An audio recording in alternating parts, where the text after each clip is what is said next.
Well, good afternoon. I'm Chris Scherer, Member Communications Director of the Society of Broadcast Engineers and the co-host of this month's episode of the SBE WEBxtra, the SBE chapter of the web. This is a monthly SBE meeting usually held on the third Monday of the month. The SBE is the Association for Broadcast and Multimedia Technology Professionals with about 5,000 members, mostly in the U.S., but also around the world. The SBE WEBxtra is sponsored by Catrine. Catrine, unique experience, individual solutions, reliable performance. The host of today's SBE WEBxtra is SBE board member Kirk Harnack, who is also the chair of the SBE Social Networking Committee. How you doing, Kirk? I'm good, Chris. Good to see you. And I'm on location. I'm not in my usual office in Nashville. I am in Nashville, but I'm at an event here called The Next Best Thing. And we'll be doing a broadcast about this later on this afternoon. That'll be my show, This Week in Radio Tech. But I want to get out here and set up and enjoy the fresh air and the COVID-unfriendly environment.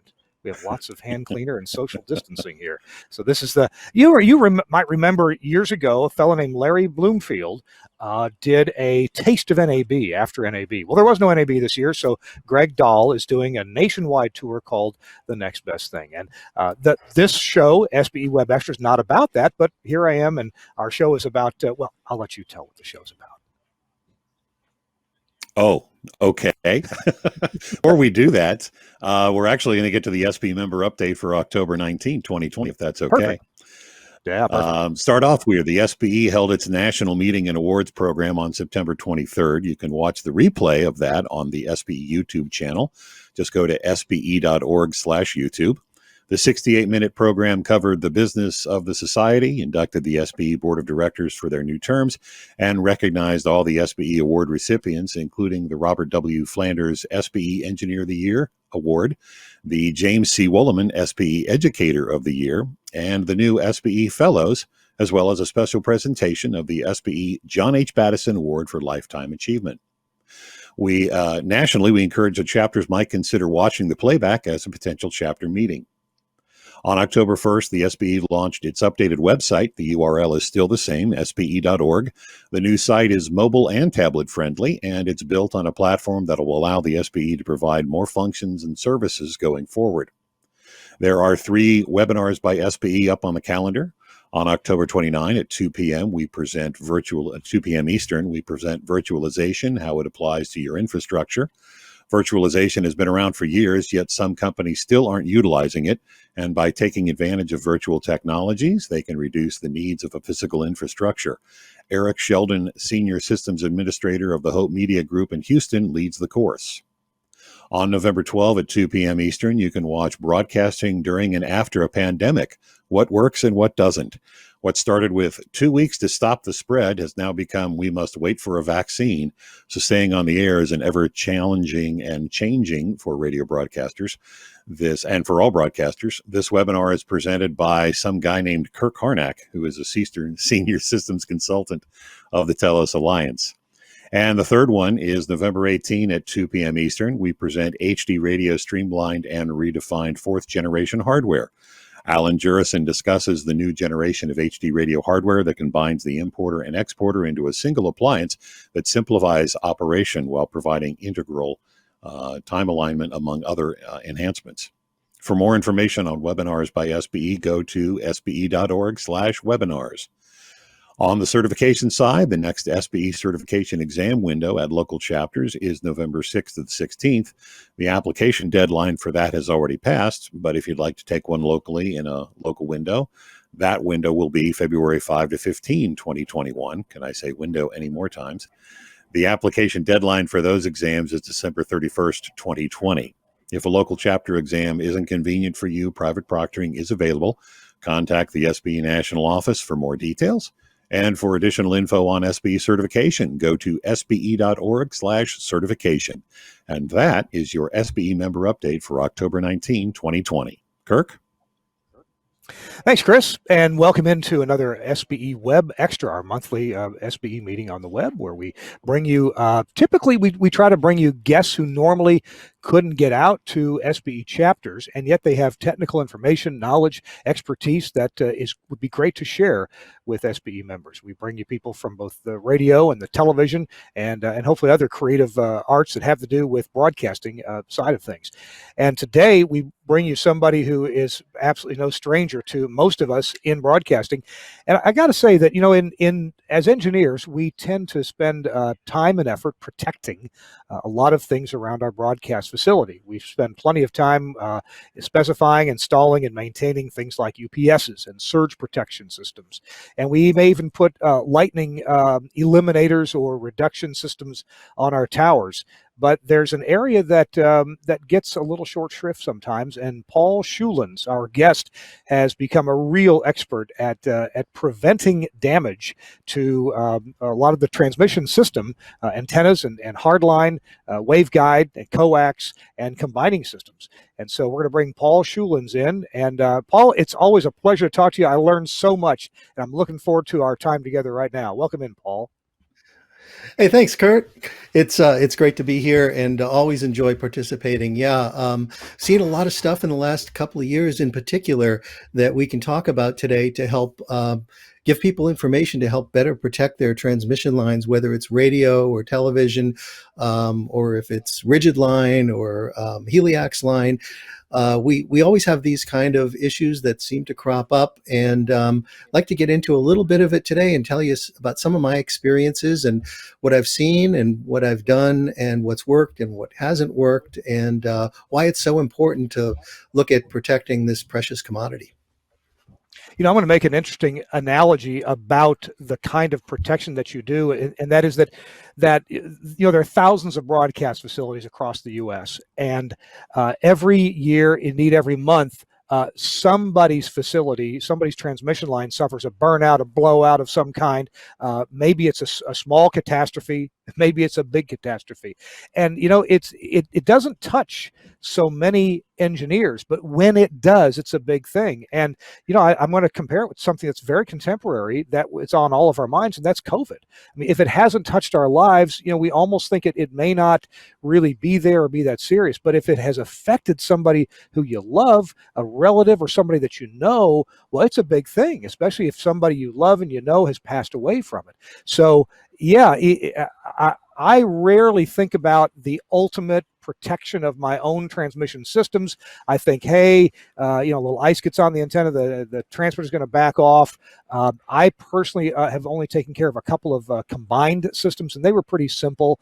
But any transmission system can be affected very adversely by this, and you could have damage anywhere from, let's say, $2,000 to $2 million easily, maybe even more than that. And that's why, if this does happen to you, if you do suffer a problem that could have been preventable, it's a big deal. And that's why I think it's important for engineers right now to pay attention to what you're about to tell us, the things that you've seen and the techniques that are available to engineers to protect themselves from most kinds of disaster having to do with their transmission system after it leaves the transmitter. So with that, Paul, I'll leave it more to you, and maybe I'll interrupt you with a question or two along the way. Yeah, please do, Kirk. Yeah, you hit on a good point.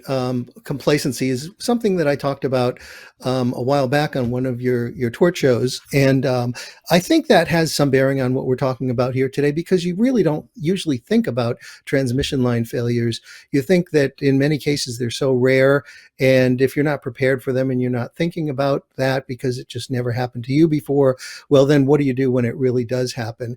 And so what I'd like to do is hit on some stuff today that really does happen, unfortunately, and how to deal with it and how to try and prevent this kind of catastrophe from happening to your transmission line. Obviously, this is a very critical link, and some of us are fortunate enough to have redundant facilities where we have geographically diverse auxiliary sites, which is great, or even a second transmission line on the same tower, which is great, but not everybody can afford that. And so when you do have a problem with your transmission line, well, it's not just like changing a light bulb or changing a computer in your studio or something like that. You got to get a tower crew. You got to find out where the problem is. And all this time, you may be off the air for hours, days, or even weeks. until you can get the right expertise and the right parts there to fix it. So it's definitely worth thinking about. Also, if you're not dealing with a facility that's running at its rated capacity for power into your transmission line, chances are you've got some good headroom there, but many stations design their transmission systems so that they run within 20% of their rated capacity for peak voltage on their transmission lines. And when that happens, sometimes your margin of safety goes down and you do have these problems that occur. And those are the stations that are most likely to need to pay attention. Everybody needs to pay attention, but they're the stations that are most likely to have problems. So what is the problem? Well, stuff burns up. Really, there's no other good way to put it. Transmission lines do burn up, and there's no real good way to predict when this is going to happen. And that's the big problem. Now, there are some devices that are coming out that I'll touch on in a little while that can give you some clues as to when things are deteriorating, but it won't give you an exact timeline, and it just tells you that you need to pay more attention to a certain spot in the transmission line that may be changing. So VSWR changes is something that you can look at with your transmitter, or if you have an external bird meter, and you can record the normal VSWR and reflected power and look for any changes. But when something is changing, there is a good reason to believe that something's going on in the transmission line system that you need to take a good look at. Obviously, there are those situations where you expect changes in the reflected power, such as on smaller antennas where you have icing during a weather event, and some of them have heaters that can, melt the ice and offset some of those effects. So I'm not really talking about that, although any VSWR can be dangerous depending upon what kind of headroom you have with the system. But in these situations where you have VSWR changing for no good reason that you can understand, don't just ignore it. Try and get to the root of the problem. And I'll talk about some of the ways that you can do that in a minute.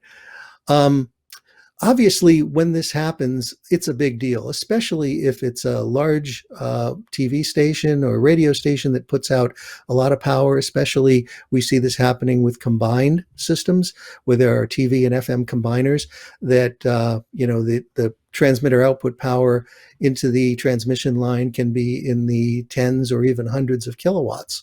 So that's a lot of energy running through those transmission lines.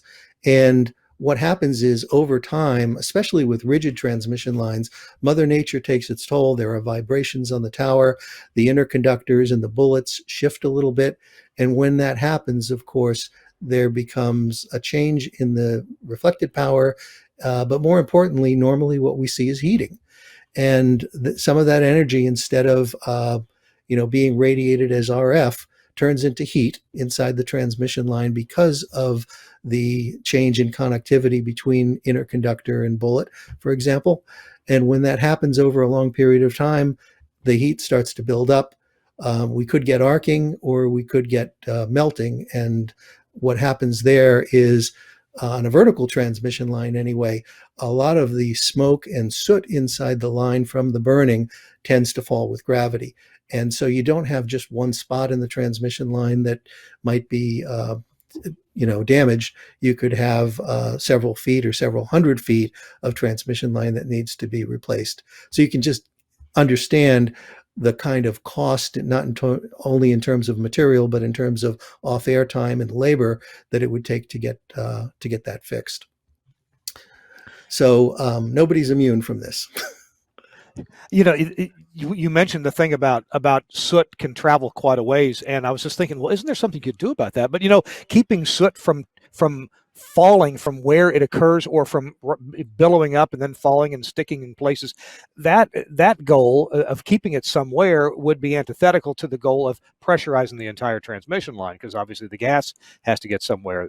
So I don't guess there's really a good way to contain a problem. It's very likely that problem is going to have results that spread and reduce the capability or the flashover point of the rest of the system. Exactly. Suncast, if we can bring up number 6, burnt Teflon, I can show an example of what the inside of the transmission line has looked like after we've seen some of this heating and a burn up. Have we got that one? There we go. Oh yeah. That's Wow. great.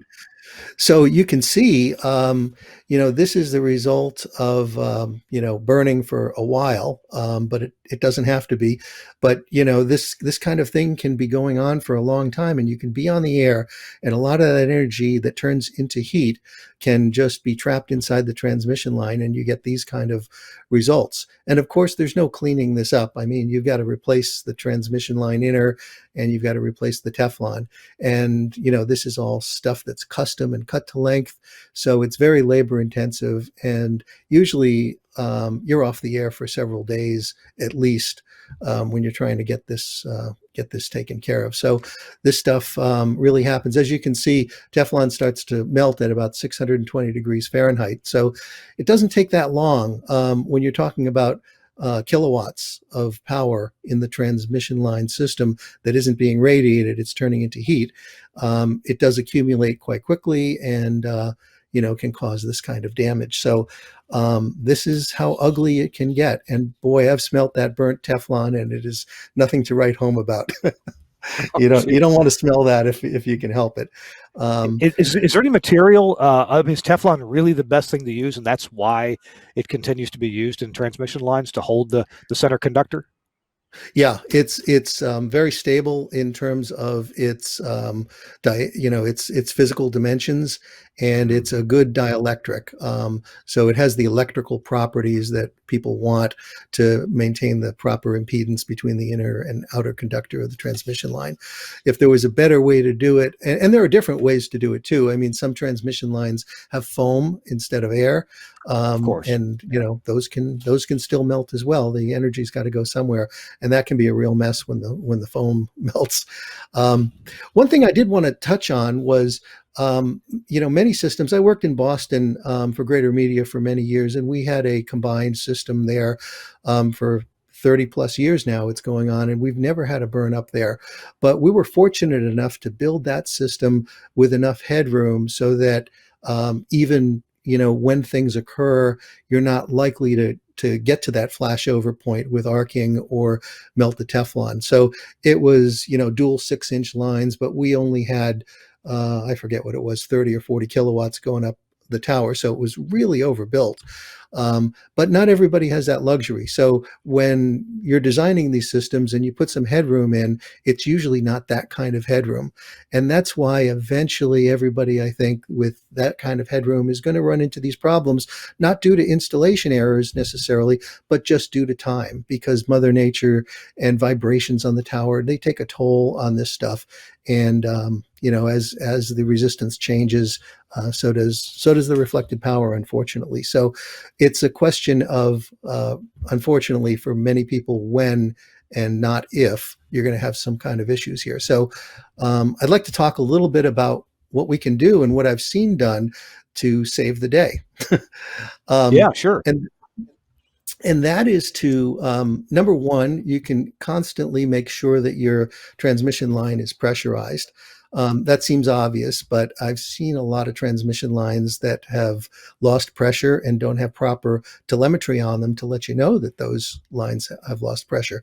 So obviously, if there's no pressure in there, it's easy for damp air to get in, and the dielectric constant changes between the inner and outer conductor, promoting arcs and other nasty stuff. So keeping either dry air or preferably nitrogen in the line, of course, is key. I think most engineers know that, but keeping the knowledge that is taken care of, i.e. the telemetry coming back and alarming you, that's something not everybody always does. Maybe you have the gauges at the bottom of your transmission line or in your transmitter building and you check them once a week, but maybe that's not good enough, because if it's nasty weather and you lose, pressure in your transmission line, either because a seal goes or someone shoots a hole in the transmission line, or there's a number of different reasons, you want to know about that right away. So I encourage everybody to hook that up to their remote control and make sure that they know that. And, even better, watch for the trends. Paul, The I other would encourage people to consider just how many cubic feet of air is in their transmission line. Even if you just have an inch and 5/8 line and you've got 300 feet of it, as a Class A station might have, if you get a little pinhole prick, a little gasket somewhere leaking a bit, and then you have what we know as diurnal heating. That is, heats during the day, cools off at night. Think about the thermal expansion of air or nitrogen, and think about the fact that you might easily lose 3, 4, 5, 6% of what's in the transmission line to the outside during the daytime, during the heating part. Well, when the sun goes down and things cool back off, guess what? Air from the outside, no longer nitrogen, no longer dry air, if that's what you use, it's just going to be ambient air, is going to come right back into the transmission line. It has to.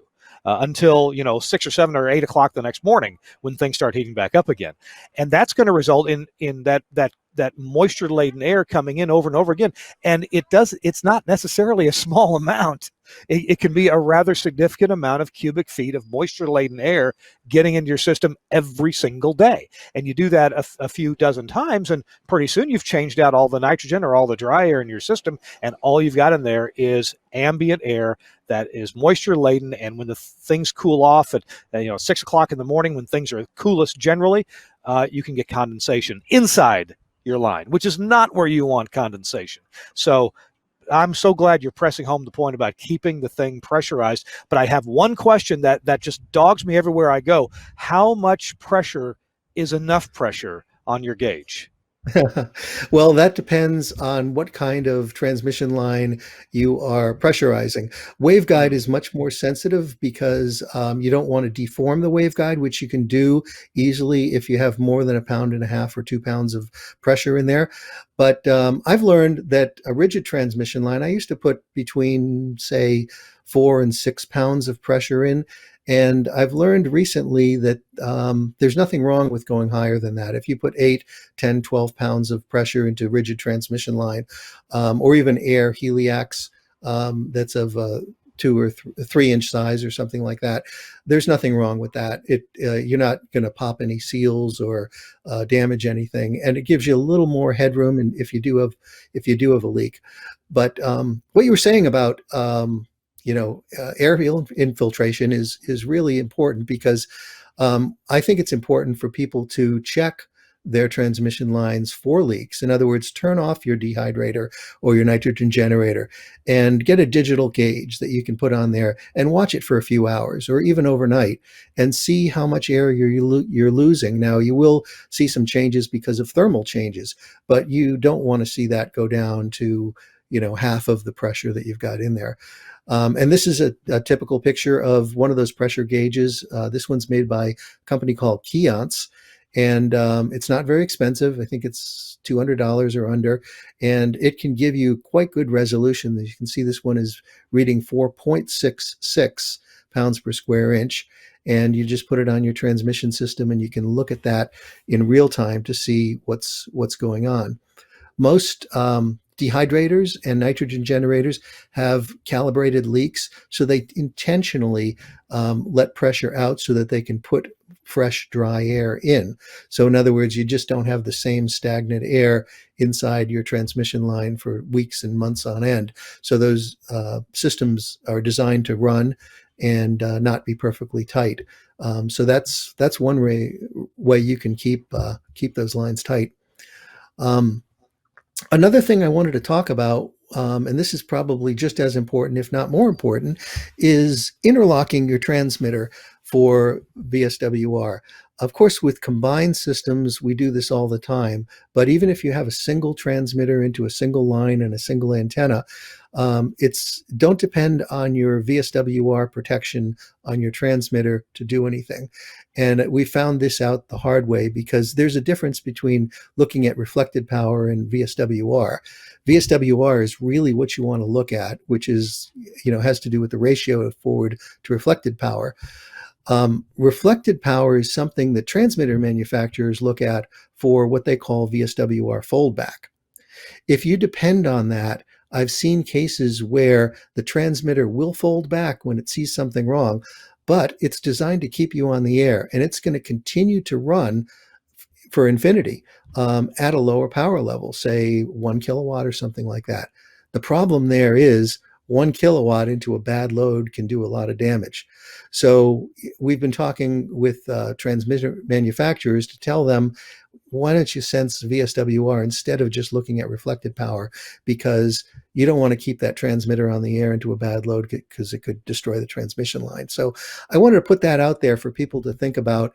And, my message there is to try and use something other than your transmitter to protect, whether it's a Bird VSWR meter or, some of the systems that I'm installing these days are quite elaborate. We look at mostly transmitters into combined systems where we're looking at the forward and reflected power and calculating that VSWR many times per second and opening interlocks on the transmitters.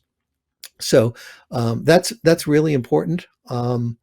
And what's just as important is to make sure that all the tenants at your place, or if it's just by yourself, that you're hooked in for interlocking and that those interlocks work. Because let's face it, we don't test those all that often. So it's probably a good idea to check it once or twice a year and make sure that all this protection is actually ready to do its job. Whoops. I cannot hear you, I think Kirk. you're muted, Kirk. That's my fault. Sorry. Let's see. I understand that our master control has lost control for a minute. So Paul, it's you and me for a few minutes here talking as master control kind of gets the wires connected back together. These systems that now are available to monitor Vswr, you mentioned they're pretty sophisticated, and I hope by the end of the show we get to talk about another system that actually does like some kind of full-time time domain reflectometry. I'm promoting toward the end of the show here, but you can talk about it whenever you want to. And is that a whole different technology than the very sensitive and very accurate calculation of Vswr on a real-time basis? Yeah, absolutely. Absolutely. And we'll touch on that in a few minutes, but there are, like I said at the beginning, a lot of new tools that are becoming available with new technology that can help you pinpoint problems where they occur in the transmission line by using time domain technology on a full-time basis. So that is also another tool to let you know if something's going awry, you can take action before you lose your whole transmission line system. Let's, if you don't mind, can we explore that? Because that you told me about that in our pre-show meeting, and that just blows my mind. Because most of us engineers, we think of time domain reflectometry when we even have a chance to do it. And I've been involved with a couple of consultants who have to locate a problem. And in fact, you'll appreciate this. Years and years ago, I worked at a station. We had a 20 kilowatt FM transmitter, and once in a while, we'd observe the reflected power meter go zip. Make little blips upward. And we thought, well, that can't be good. That must be indicative of something that, that's not going to last forever. That's going to get worse. That is not going to fix itself. And so we got a consultant there with a time domain reflectometer. And of course, we had to go off the air completely. We couldn't even be in our backup antenna on the same tower because the energy would overwhelm the TDR. As I recall, this would have been back in the mid 80s. And so I don't think the technology has changed that much since then. Taking TDR measurements can be a little bit arduous, and you've got to have as quiet an environment as you possibly can. But you told me that there is a new technology available to give you full-time time domain reflectometry in addition to your proper normal signal being on the waveguide, on the coax, on the hard line. Can you elaborate? Yes, I can. And it's remarkable technology. It's just coming out now. I think it was actually shown at NAB last time we had NAB. I guess it was a year ago, April. And it's marketed by a company called DAC, D-A-C. They're out of Switzerland. And what this is it's a product they call the RF Hawkeye.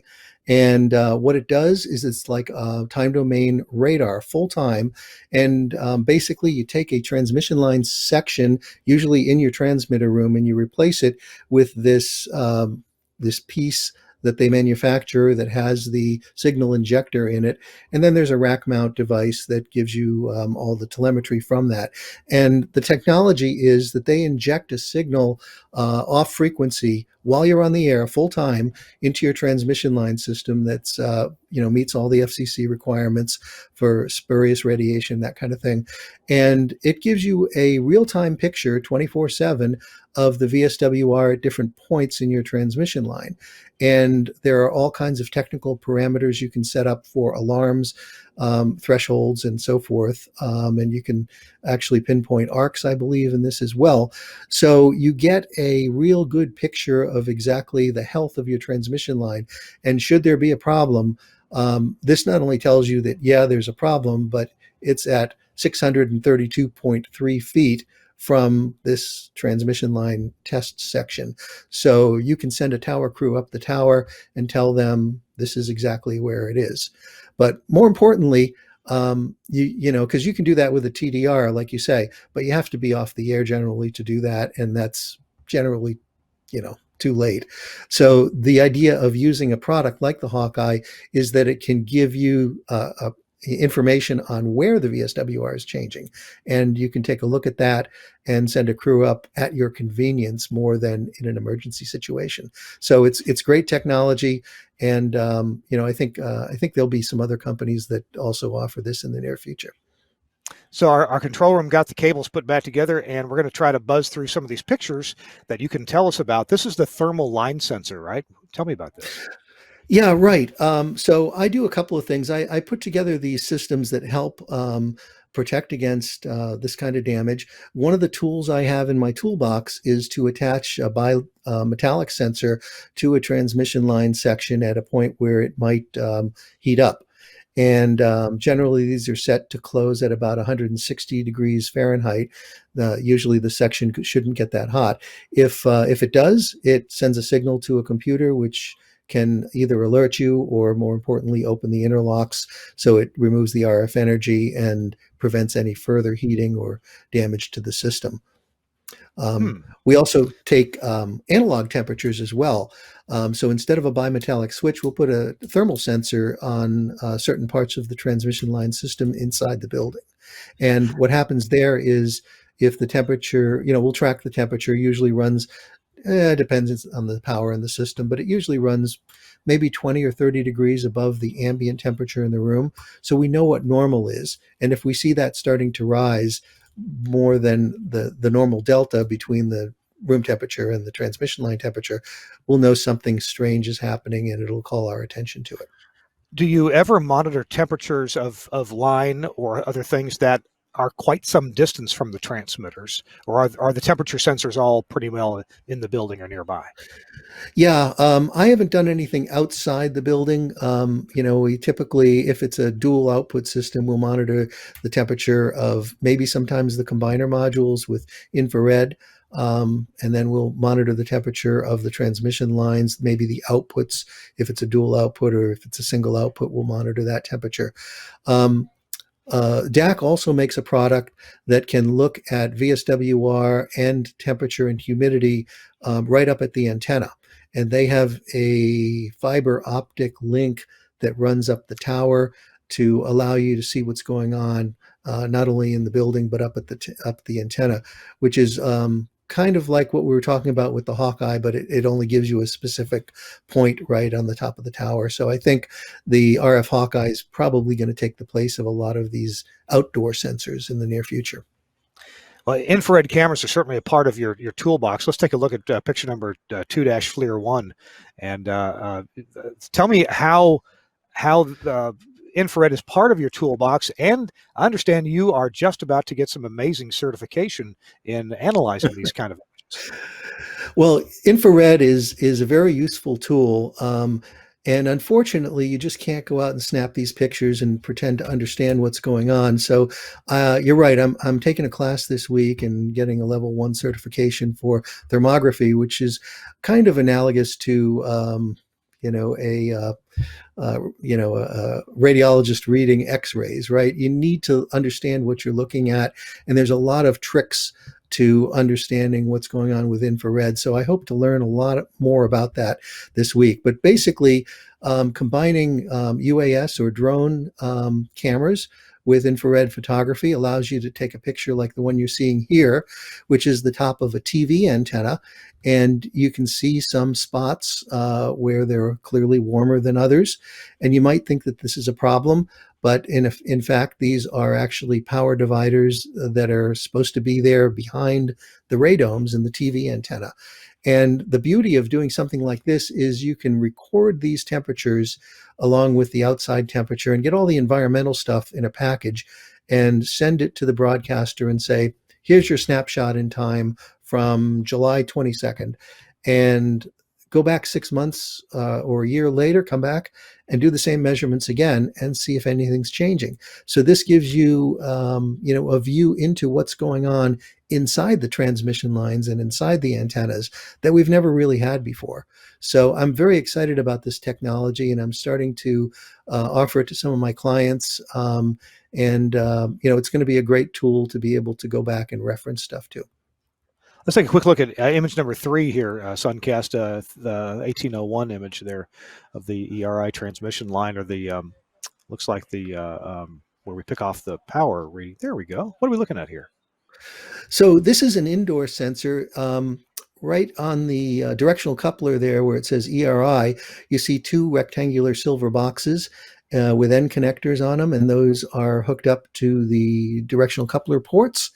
And what they do is they change the RF sample into a very precise DC sample that goes back to the computer, and it's fed into an analog to digital converter and turned into a number. And that number turns into forward and reflected power. And then that's where we get the VSWR calculation from. So we're looking at a number of these simultaneously. We're looking at the outputs, we're looking at the inputs, we're graphing them, and basically and we're doing this multiple times per second, maybe 15 hertz or 20 hertz. So every 20th of a second or so, if there's a problem, we can react quickly. When I say we, the computer can react very quickly and alert people, but more importantly, instantaneously open those interlocks for the 1, 2, 3 strikes and you're out. Sometimes these are transient events where you don't want to take someone off the air permanently. But if there are 3 strikes, it means something's really going on there and you should remove the power. So the computer is smart enough to recognize these and take the appropriate action and actually leave the station off the air if it's necessary to do that. So I end up installing these things all over the place and bringing them back. Each, one of the things I love about broadcasting is that every transmitter site is unique. You go to a transmitter site and you see some new stuff every time.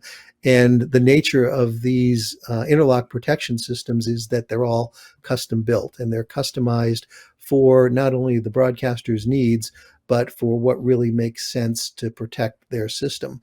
And that's what I like. It would be kind of boring if you just cookie cutter stamp these things out. It's nice to take a look at the individual needs of the sites and give the client something exactly what they need, not too much, not too little, and what's going to protect their site. We got a picture of a bunch of blue boxes that say Atom on them. I wonder what this is all about. Yeah. Signal processing, yeah. Yeah. So these are the analog to digital converters that I was talking about. They're industrial modules, and they're handy to deploy in the field. They operate over a wide range of temperatures, and they're 16-bit depth. So they get a really accurate number from those RF sensors that you saw in the other picture, and can tell what exactly is going on and what's changing with very high resolution. The 2 on the bottom are different types of data acquisition modules that have the relays in them that open the interlocks for the transmitters. So basically, this is the protection unit, and on the other side is a computer with a screen that talks to these units. It's a touchscreen computer, basically a one unit device that has an RS-485 output that talks to what you're looking at here in this screen.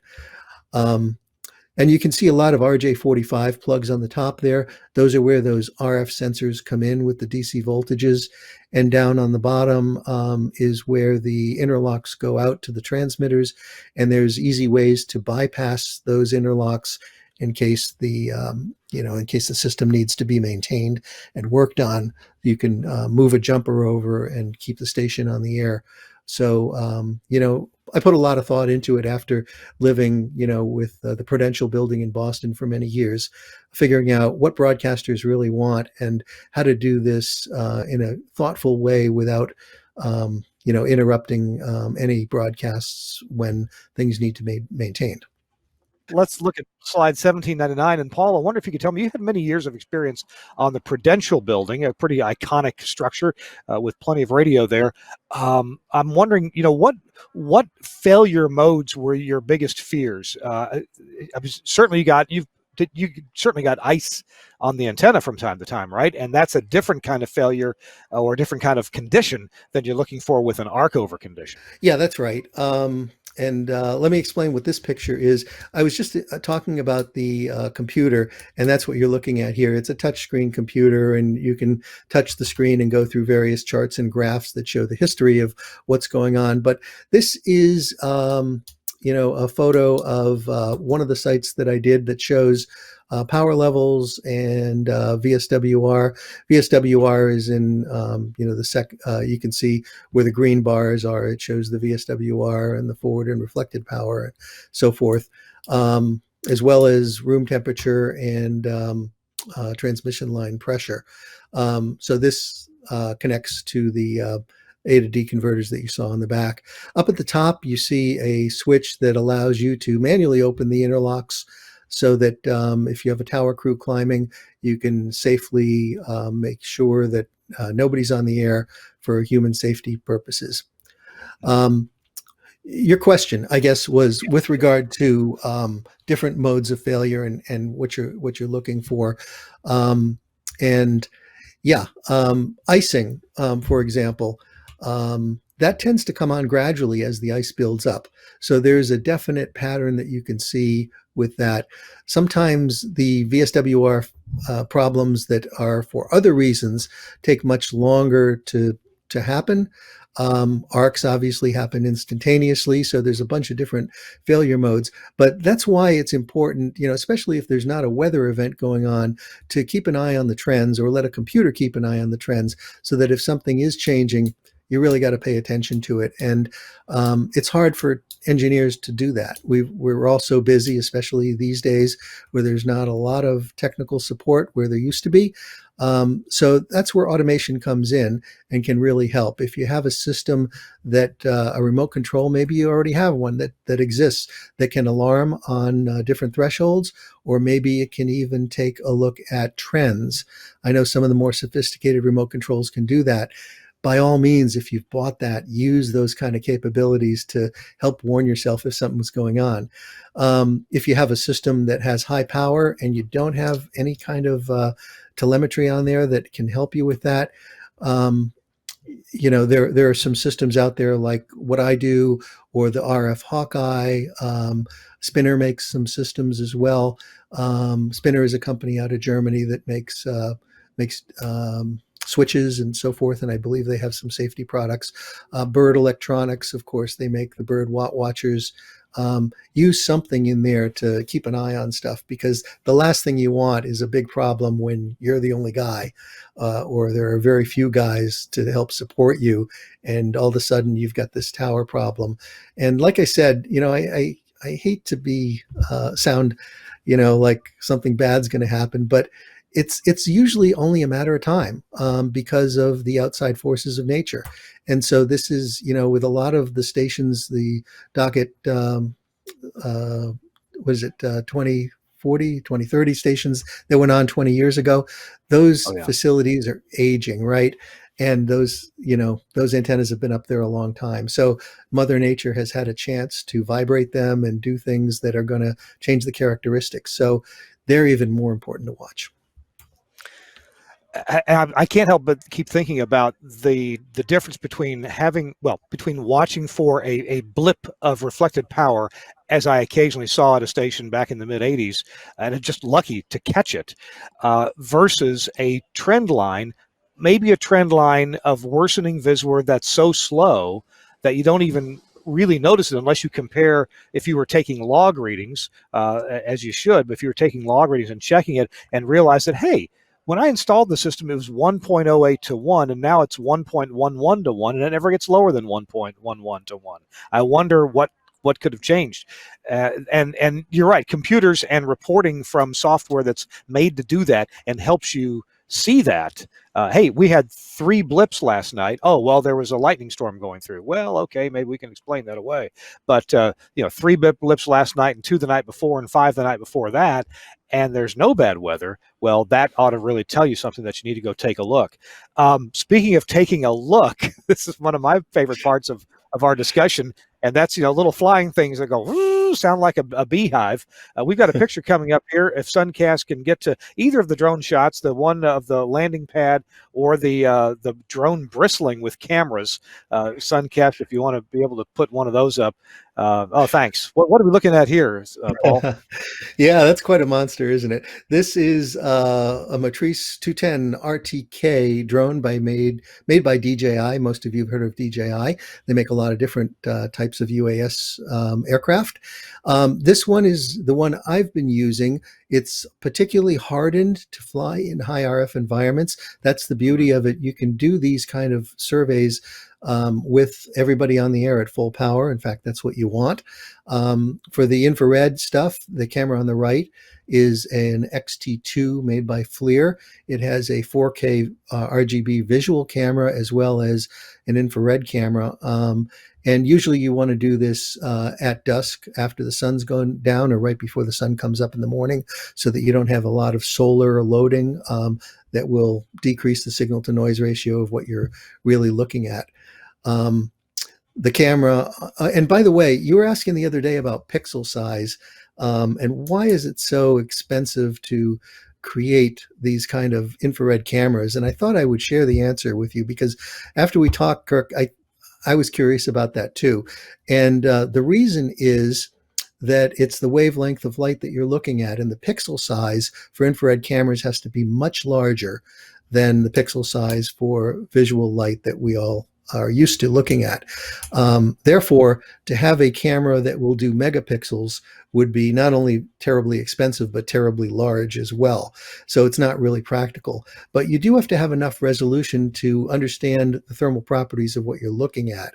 So this camera that is mounted on the drone that you just saw in that picture there is of, a resolution of, we wouldn't consider high for regular photography, but for infrared photography, it's pretty darn high. And it's good enough to, get you that resolution that you want. So, Paul, I hear you saying bigger pixels, bigger camera, bigger drone, and that means I have permission to buy one, right? If you write the check, more power to you. But the other camera on the left was an XT30 camera, and that camera allows me to do some really cool stuff. Thanks for bringing that picture back up. You can see the lens there. It's got a 30 times optical zoom, and you can really move in. We've got one picture that says close up on it. If we can show that picture, it can give an example of some of the results that XT or the XT30 camera can provide. And this is, a substitute for, there we go. Thank you very much. This picture is the top of a TV antenna located at probably 900 feet above the ground. And you can see the drone picks up a lot of detail.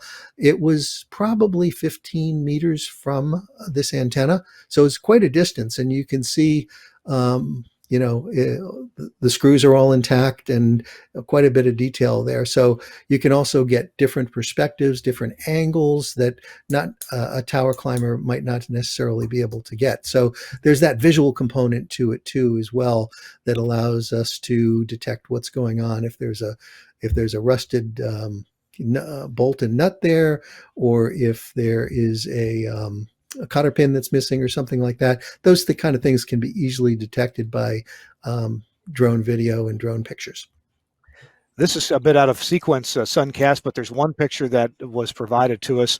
It's called Visual Number One Bolt, and I think that's a pretty extreme close-up from a drone. If Suncast is going to get to that, Suncast is operating today with limited resolution on his end, and I really appreciate his efforts to keep things going here. There we go. Tell us what we're looking at. Yeah, thanks for bringing that up. So this is a bolt on the top of a tower. This is up at about 400 feet. And the bolt is probably, I don't know, 1 inch in diameter or something like that. But it's holding on the mast to the top of the tower.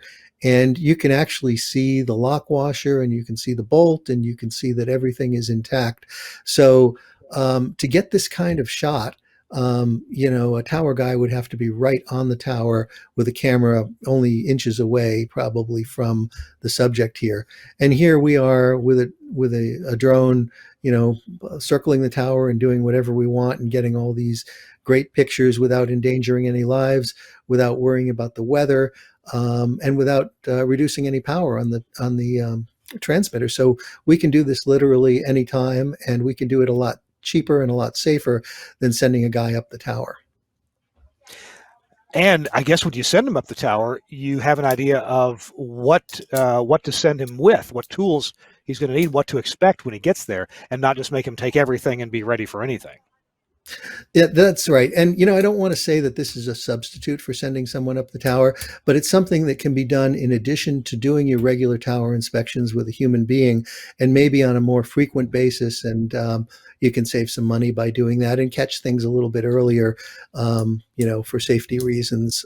So if the town that you're in requires inspections on a regular basis, maybe you can do these inspections with a lot less cost to your facility by using a UAS. There's a lot of great reasons for using this technology. One of the other things that goes without saying is, if you're using the infrared stuff, you can scan the whole transmission line and look for, heating in the transmission line, and see if there is any heating that's occurring, and try and pinpoint those areas. So that's another one of those tools in the toolbox that can allow you to head off problems before they become disasters. Paul, as we kind of wrap things up here, I wonder if you could tell us, not give away cities or call letters, but what are some of your experience in actually either rescuing or saving or coming in after it was too late, just to show that this kind of, spending a little money, investing some money on a regular inspection and trying to find out, is the health of my system that I can't see, is it really okay? What examples can you give us of the worthwhileness of getting this done? Yeah, ever since I went into doing this kind of thing and working with some very bright people, and if I can drop a name, Jim Stenberg, who many people know from American Tower, one of the brightest RF engineers that I know, has allowed me to work with him and given me some great experience there. And unfortunately, I've seen a lot of bad stuff over the last year and a half, particularly with new installations and repacks. In a number of different places all over the United States. So this stuff really does happen. And when it does happen, it's not always easy to find out exactly where the problem is. And we're going through a lot of stuff right now, as a matter of fact. We're finding out where problems are, particularly with new installations. Sometimes there are defective parts, sometimes there are installation errors. It gets a little old, quite frankly, sometimes trying to, talk to the station engineers and tell them that there's a problem going on. But, it's a form of expertise that engineers like Jim have, that allow them to pinpoint where the problem is, get the right parts, and fix everything. So it's been fascinating, but also eye-opening. I think a lot of us I've experienced some infant mortality type failures or things that showed up pretty quickly after an installation was done. I've had brand new antennas put in, and the tower crew would split a bullet, right? And so we'd have okay Vswr at first, and then something would change about it, and it would arc over probably at that split bullet point. Now that's a pretty obvious failure and a installation error. We've also had coax put up, and I've got small town rural stations. We've had them put up without the proper butterfly hangers, but the tower crew said, these wraps will do fine, blah, blah, blah. And then we come to go look at it a few years later, and a 60-foot section of coax is flapping against the tower like this every time the wind blows. Well, that's not going to last long. And sure enough, it didn't. But there are, and those are pretty obvious.